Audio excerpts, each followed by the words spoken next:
Hello everyone, welcome back to my channel. So today I'm going to do a review on the ColourPop products that I got recently. I did a video doing a first impression with these products, and I will link that video up above for you if you want to see that. And mainly the focus was the Kathleen Lights collection, the Zodiac collection with ColourPop. I didn't get everything from that collection, but just to show you, I got the Zodiac eyeshadow palette, which looks like this, and I have that all on my eyes today. I'll show you which shades I used. I also got the On the Cusp highlighter, which I'm wearing on my face, and the lipstick in What's Your Sign, which I have on my lips as well, and then I have a gloss on top. So just to show you the other products that I got, I also got the highlighter in Flexitarian, because I just heard about that one tons.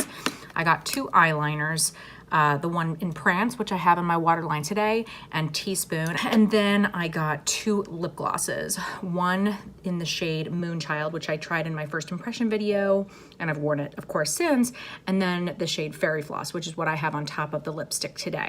So we'll end with the eyeshadow palette just because I have the most to say about this. First of all, we'll just talk about the eyeliners. I think these are great. I do think that these are a little bit hit or miss, and maybe that just is color to color. I had gotten a teal one at one point years ago, and of course they could have improved the formula. I haven't tried that one since. I will put the name of that one on the screen. I don't remember offhand. So some of them have been better than others in my experience, but these two are great. These are really, really good colors. So if you're looking for some, these are nice. I also love the shade Get Paid. I have that one. It's like a rose gold color. I love that one. So just do some, research as far as like reviews and things like that to see. None of them are bad, just some show up in your waterline better than others if that's what you're looking to use them for. As far as the highlighters, I think these are fabulous. You just kind of have to know how to work with this formula. I would say the best way to apply them is with your fingers. I kind of put a little bit on my finger, just sort of very lightly swipe it over my cheekbones, and they're just beautiful. This one is really bright, Flexitarian. On the Cusp is gorgeous. There's another one called Fire in this collection that just seemed a little bit too dark for me, but I love this one. I have it in my inner corners as well. And you could also use like a sponge with these or a synthetic brush, but you just can't really use a regular like natural hair brush.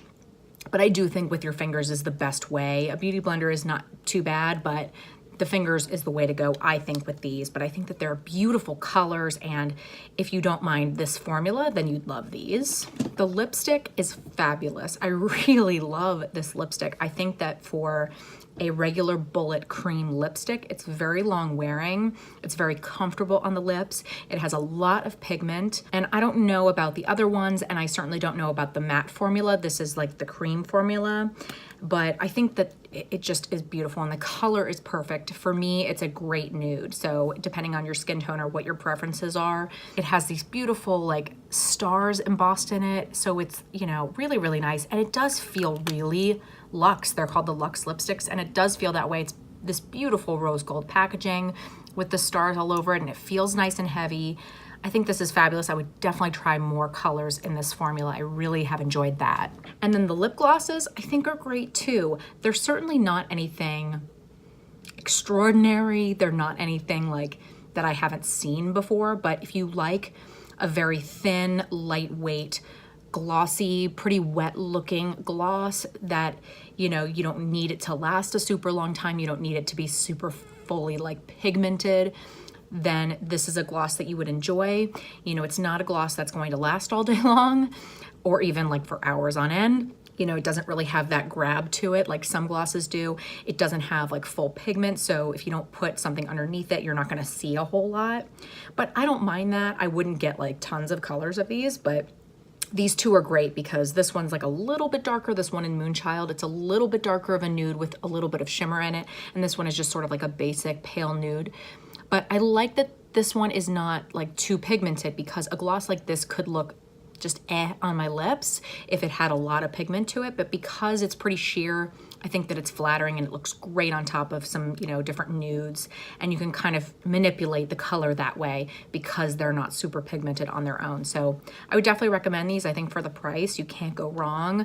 Again, it's nothing I haven't seen before, but they're very nice. Okay, now the eyeshadow palette. So I would say overall, yes, I think that it is a great palette, and I do feel like it's worth your money. This is $18, which I do not think is a bad price. It's definitely more than the Dream Street just because it has that mirror, but if you like palettes with mirrors, you know, this is a good one. And it's a pretty good size considering how tiny this palette is.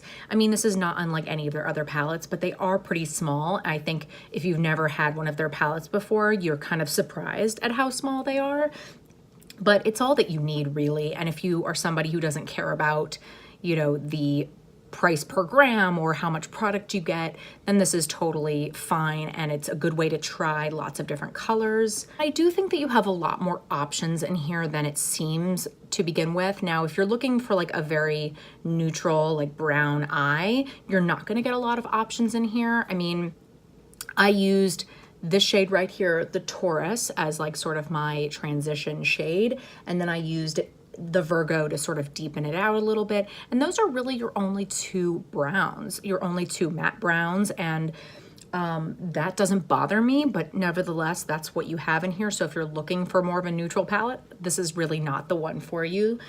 You know, you certainly have a few different more like warm and neutral shimmers in here, but as far as mattes go, you don't have a ton of mattes. And I don't mind that because I can pair this palette with other things, but I also find that I can get a full look from just this palette. I just used this palette on my eyes today. I also put the Gemini on my lid, and this shade is much more exciting than it looks like here. When you look at it here, you're like, okay, that's a pretty basic gold, but then you put it on and it's very intense and gorgeous and really pops on the lid. You can see that there. And yes, I did use a glitter base, and yes, I wet them. I think that these shimmers need to be wet, but that doesn't bother me. So if that bothers you, keep that in mind. I use a glitter base not because it needs it necessarily, but just so that I don't get that transfer as much on my, you know, on the top of my lid there, because I have hooded eyes a little bit.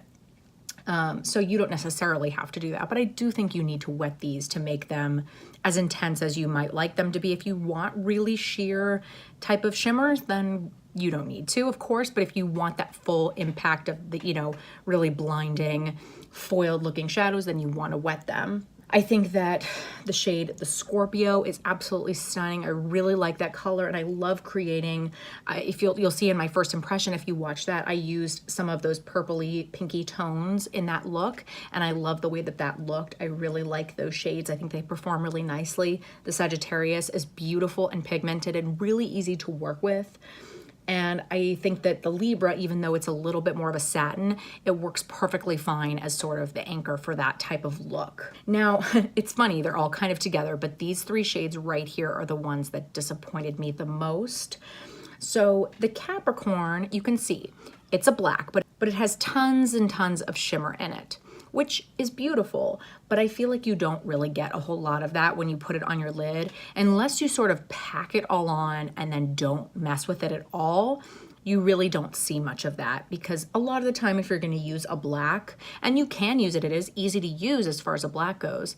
If you kind of put it in the outer corner to just like sort of deepen things up, you're gonna kind of blend it in a little bit, and then honestly, that glitter, that shimmer sort of falls on your face. And I don't mind that as much if I'm doing my eyes first, which I try to do with this palette, because there is some fallout, not too bad. It sort of depends on the shade. That one I definitely experience fallout though. And I used this shade today just sort of at the base of my lash line as like almost a little bit of a liner. And you can see the glitter a little bit if you're like really up close, but honestly, it's just the kind of thing where you don't see that a whole lot unless you just sort of pack it on and then you don't mess with it at all, which you rarely would do with a shade like that, I feel like. This shade, the Aquarius, it's pretty and it works okay, but I feel like it doesn't show up as brilliant as it is on there. You can see I have it on my lower lash line, although I put a little bit of the Pisces on top of that. It definitely doesn't show up as brilliantly as it looks in here, which is somewhat expected, I guess, but I was really hoping for a lot more with this shade. There was a time that I wore this where I put it all on like the first, you know, like the outer half of my eye, and I really packed it on, and I felt like it sort of lost the brightness as time went on, and it also sort of got a little bit patchy, which was odd. It performed a lot better when I put it like in my crease and really like, you know, patted it in and lightly blended it out, but again, it didn't look quite as bright as it does here. So it's not a bad shade, it's just not my absolute favorite. I felt like I really had to build it up. It didn't just go on intensely to begin with. And I think that you're better off with that shade really patting it in and then blending it out very lightly, and you'll get a better color payoff that way. But still, it was just a little bit difficult to work with compared to some of the other ones. And then the Pisces, it's beautiful. I mean, you can see it on my lower lash line there. It is really pretty, definitely has a lot of fallout, and Kathleen has mentioned that there's no surprise there. And it is a very, you can see it. It looks very flaky and glittery, which it is, and it's beautiful. But I feel like it is a little bit tough to work with as well. I wore this one time on top of a concealer as sort of like a half cut crease type of look. And I felt like it took a lot to really build that up and like get it to be, you know, the full opacity. And it is beautiful, but I just don't know if it's always worth it. And you definitely want to make sure and do your eyes first. I mean, I put it a little bit on the lower lash line today, and it's not horrible because I wet my brush, but I definitely still got a little bit of fallout on my face. It's nothing that crazy, but I definitely did. So just something to think about. I think overall it is a great palette, and for the price, you can't really go wrong. I think especially if you have other palettes in your collection that would pair well with this one, like the Dream Street palette. I did a Get Ready With Me where I tried using both of those palettes. I'll link that up above if you didn't see that yet. And I felt like they worked well together. I don't necessarily feel like I need to do that. And in the video, I talked about how it almost felt like I was sort of forcing myself to go back and forth. So I don't think that's necessary. But if you feel like you're missing shades from this, then by all means, use other palettes in your collection. If you're looking at buying one palette to have in your collection, or you know, one out of like maybe a few, then maybe this wouldn't be the one that I would recommend. But I think if you have a lot in your collection, this is a nice addition, and it has some really pretty colors in there, and I've enjoyed using it, and I don't regret getting it. All right, everyone, so that is it for my review of the Zodiac Collection from ColourPop with Kathleen Lights, as well as a few other goodies. Let me know in the comments below if you have tried anything from this collection. I'd love to hear what you think. And also let me know if there's anything in the future that you'd like to see me review or try out. I'd love to hear what you want to see. If you like this video, please make sure and give it a big thumbs up. That really does help out my channel so much. I post videos every single Monday and Thursday, 8 p.m. Central Time. If you are not subscribed, please hit the subscribe button. I would love for you to stick around, and I really hope to see you next time. Bye.